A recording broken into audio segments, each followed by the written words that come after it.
cause an allergic reaction in 4% of people. Phil was one of them. He was allergic to horses. I did feel very anxious about the possibility of anaphylactic shock if, indeed, the horse serum would react with my immune system.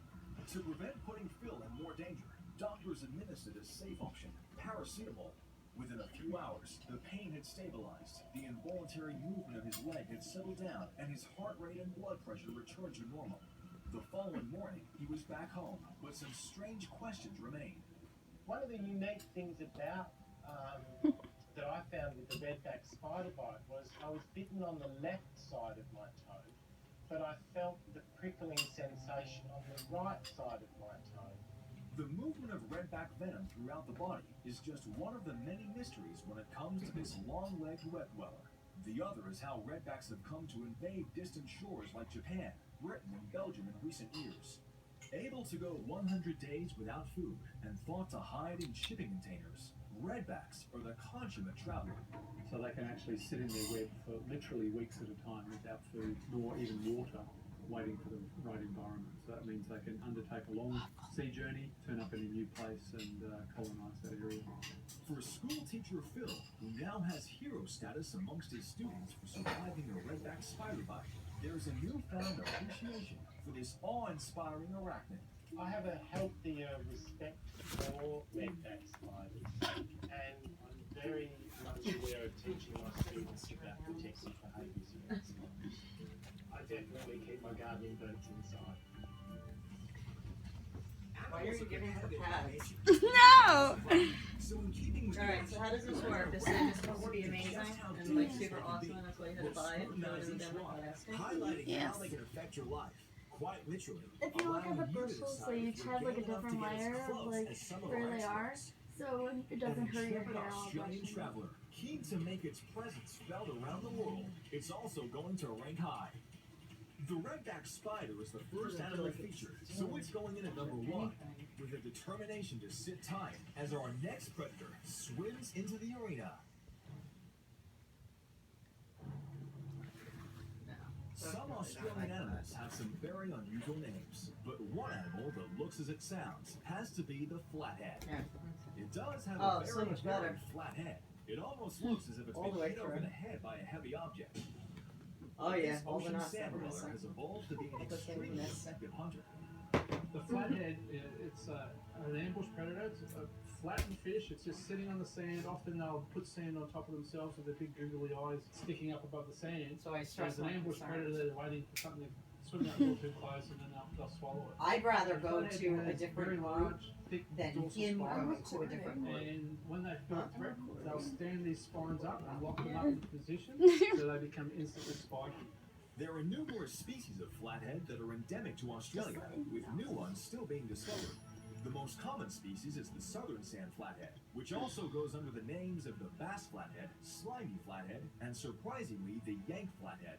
They are a prized table fish, but many people fishing do not realize the potential for a bad day these odd-looking fish can cause. So when people are fishing and you catch a flathead and you bring it out of the water, those spines are instantly up. And they've also got some heavy spines on the head, and it's very easy to get jabbed by these spines. The flathead has 2 spines located at the end of the gill openings, just where you're most likely to put your hand when removing a fish egg. The spines are associated with venom glands. They can inflict very painful wounds, leading to severe infection if not treated quickly. They also have rows of rough, sharp teeth, so the best advice on catching a flathead is to don the gloves.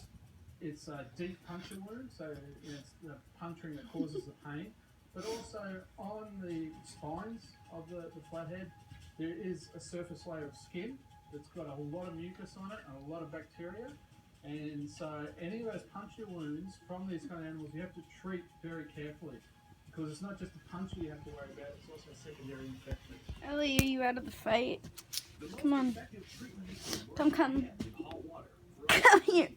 This should relieve You the pain jerk. and lessen the possibility of infection.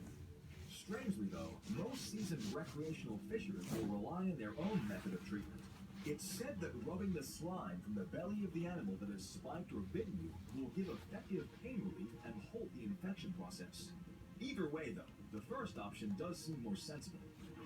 The flathead is certainly a beauty contest winner, but left alone, it will not cause most of us any real trouble. Stings are common with fishing boat. Sometimes the pain can last for days and the infection for months.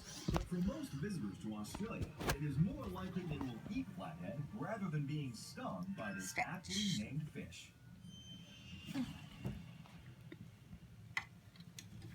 A sting, a few days of pain, but the flathead is no match for a red spider. It's going to cruise in the second, but it could end up being dinner for a gnarly, unpredictable, prehistoric beast ready for any opportunity to bite. For a select few, it's the best job in the world. Waffle! No! But for most of us, running in the opposite direction full of fear and even screaming is quite possibly the only way to go. From my point of view, these animals are just wonderful to work with. And it's still a thrill 3 years down the track working with these guys every day. It's an exciting place. We've got some of the biggest crocodiles in captivity here at the cove. They're an amazing animal, but they are very, very prehistoric. Very much like the dinosaurs. I guess that hands-on interaction with them is really good. It's awesome. Basically, it's a little bit like a lifestyle. Look, I love boats and I like going out in the water, and I do like catching crocodiles too. It's hard to explain. It's just something I really like, and I still enjoy getting up in the morning to come to work. It seems once you start working with these prehistoric beasts, you're hooked. The more time you spend with them, the more respect you have, the more you admire them.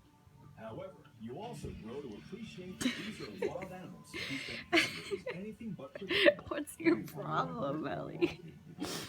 100% on your game because they're always looking for that opportunity Here's the to problem. attack when you're not 100% on the ball. So you've always got to be really, really watching what you're doing for these guys. Estuarine crocodiles can be found all across the top of Australia, from Western Australia into the Northern Territory and into Queensland. And whilst the numbers are numerous, You're so they're stealth cute. predators. You aren't going to know where they're lurking, waiting for an opportunity to meet you. He's an apex predator, and yeah, he